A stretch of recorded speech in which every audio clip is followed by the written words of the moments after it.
ఏంటవని ఈ సమయంలో ఇక్కడున్నావేంటి? అది నేను అడగాల్సిన ప్రశ్న. What you mean? ఇక్కడెందుకున్నావు? ఏం చేస్తున్నావు? కోటలోకి ఎలా వెళ్ళాలి, ముక్కు పుడకని ఎలా సంపాదించుకోవాలి అనేగా ఆలోచిస్తున్నావు. ముక్కు పుడక కోటలోకి చేరుకున్న దగ్గర నుంచి నీ ఆలోచనలన్నీ ఇక్కడిక్కడే తిరుగుతున్నాయి కదా. ఏం మాట్లాడుతున్నావు అవని? భూమి పూజ జరిగినప్పుడు నీకు ఎంత హెల్ప్ చేశానో మర్చిపోయావా? అక్కడెవరూ ముక్కు పుడుకుని దొంగలించకుండా నీతో పాటు అందరికీ కంకణాలు కూడా కట్టాను కదా. పదే పదే ఈ విధంగా నన్ను నిందించాలని నువ్వెలా అనుకుంటున్నావు?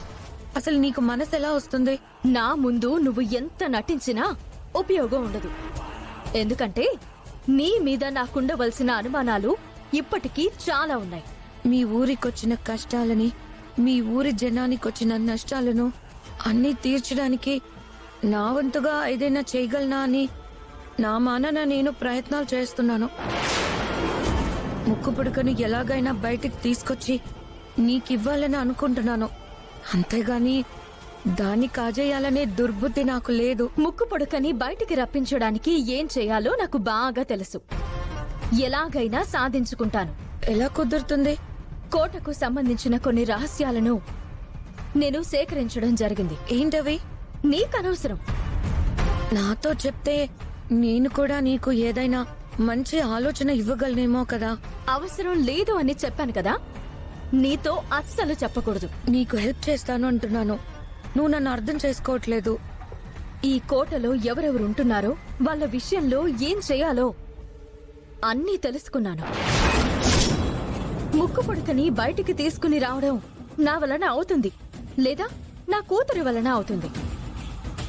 నీ వల్ల అస్సలు కాదు. అలాగే మా పాలిట వరమైన ముక్కు పుడక నీకు ఎప్పటికీ దక్కదు. ఆశపడకు, కలలు అస్సలు కనకు. ఇంకా ఇంకా భంగపడతావు.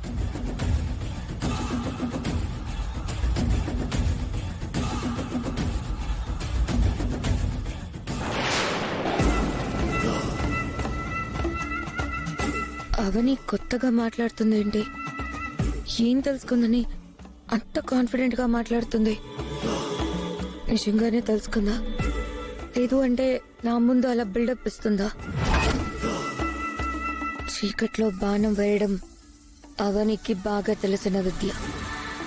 నా నుంచి నిజం రాబడదామని అలా చెప్పింది.